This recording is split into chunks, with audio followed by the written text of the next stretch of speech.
We are getting report after report that the economy isn't doing as great as they claimed.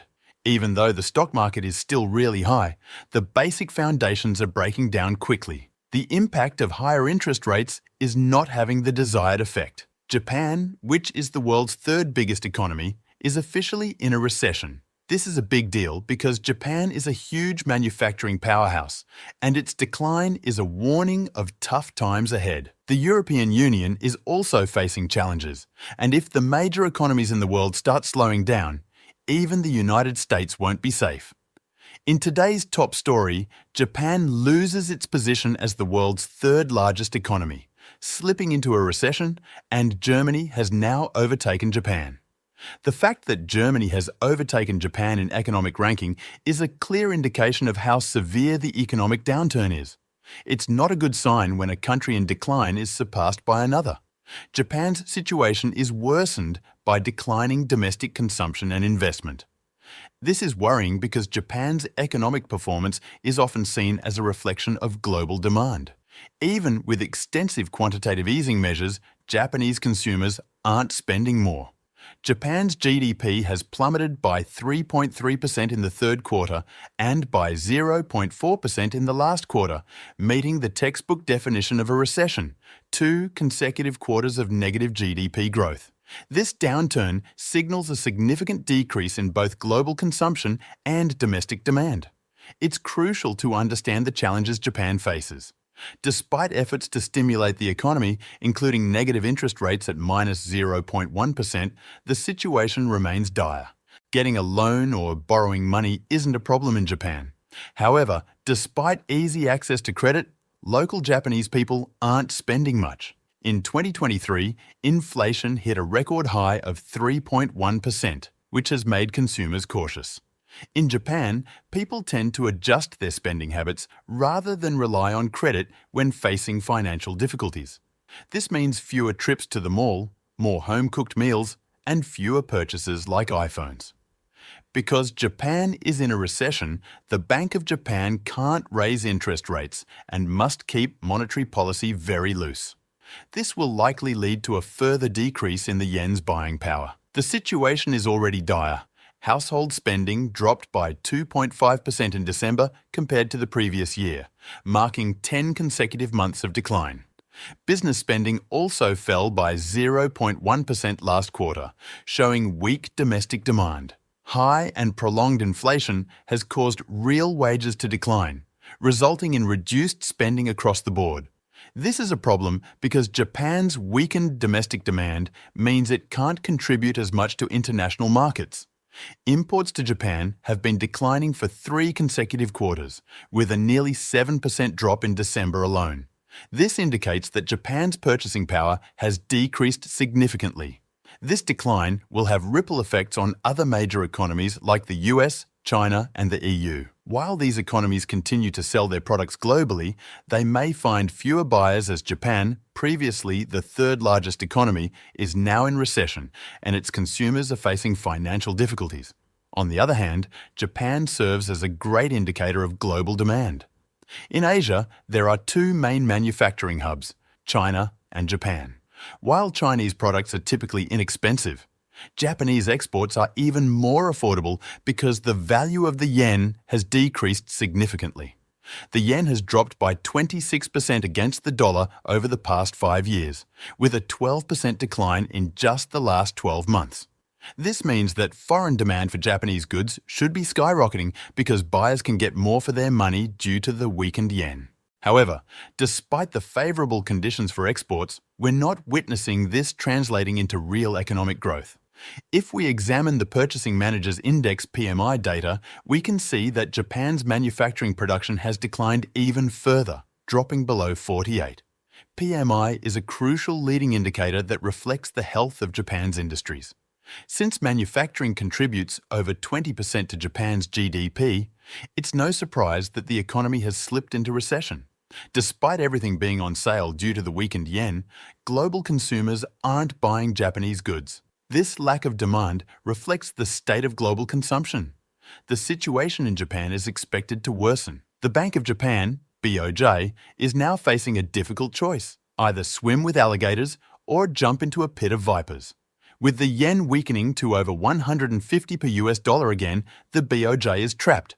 While the Federal Reserve isn't expected to cut rates until May or June, if the BOJ hikes rates to stabilize the yen, the massive debt they hold could crush the economy.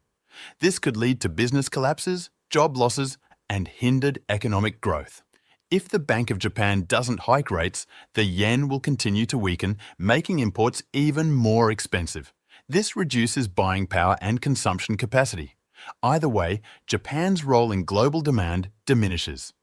There's no rescue coming from the land of the rising sun. The only hope left is for the Federal Reserve to cut rates, but that's unlikely. What about the next two biggest economies, the EU and China?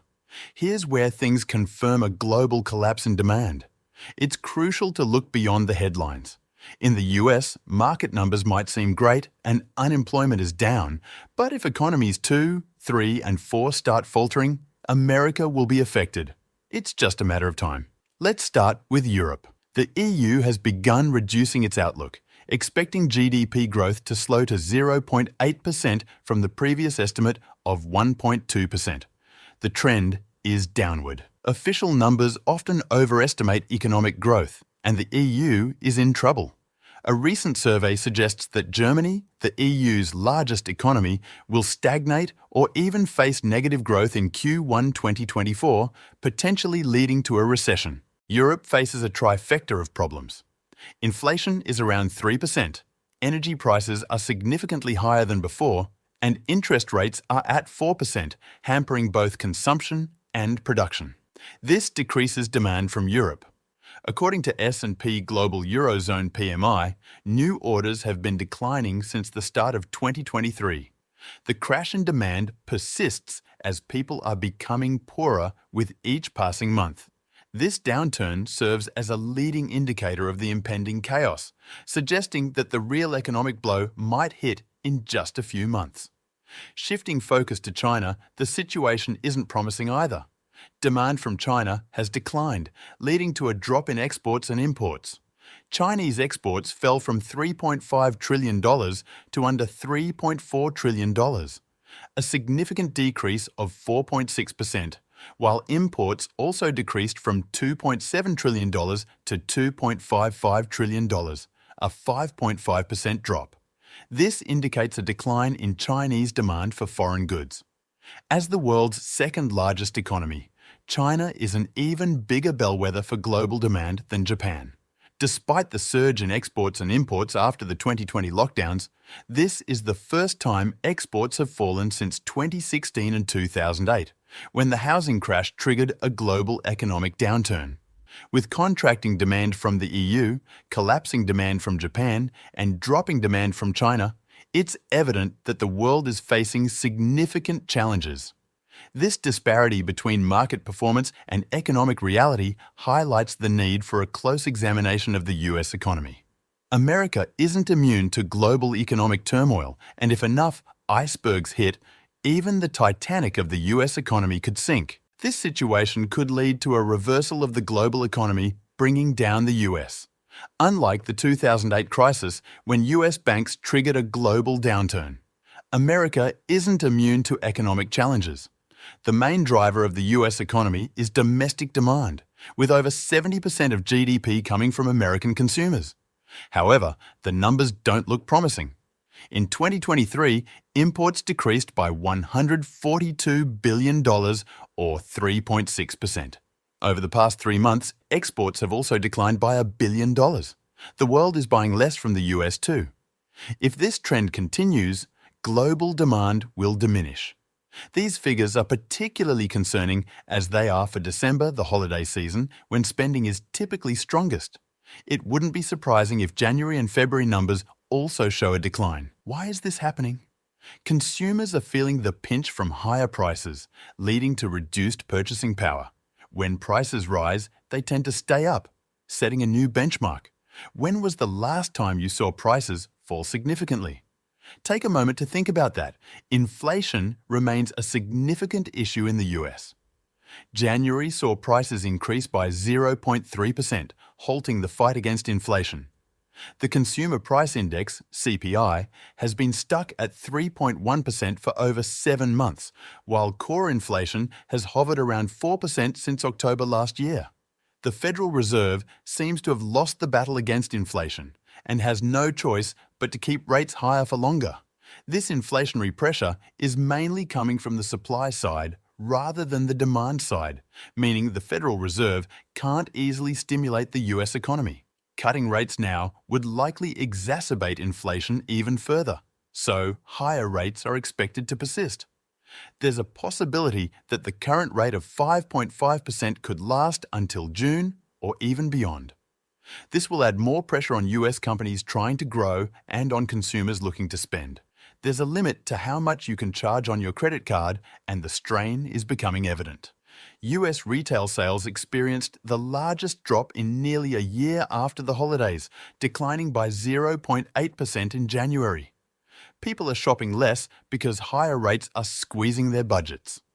This decline mirrors the collapse seen in late 2022, shortly after the White House acknowledged the recession.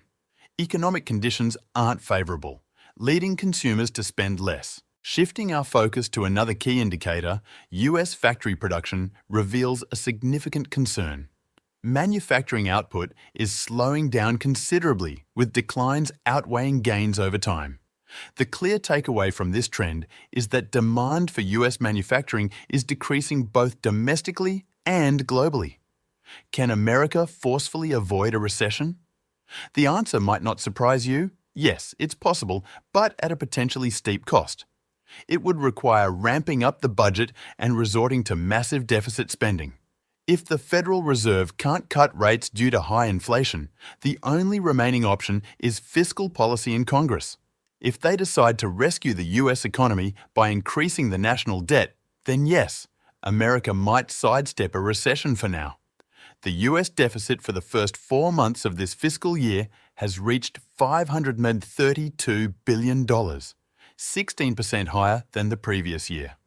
To sustain the economy, the US government must inject more funds. It's important to note that defense spending for Ukraine also directly contributes to US GDP. With 2024 being an election year, there's a likelihood of efforts to inflate numbers to maintain a positive appearance. However, there's a limit to this approach, and it's clear that there's no escape for the US economy. This isn't like 2020 when interest rates were below 1%. Today, rates are at 5.5%, and the more the government tries to delay a recession, the heavier the debt burden becomes. Today, interest rates on the national debt have climbed to 3.15%, and the longer this persists, the closer we get to a potential implosion of the debt bubble. It's only a matter of time before the US government is forced to reduce spending, or else the debt could spiral out of control.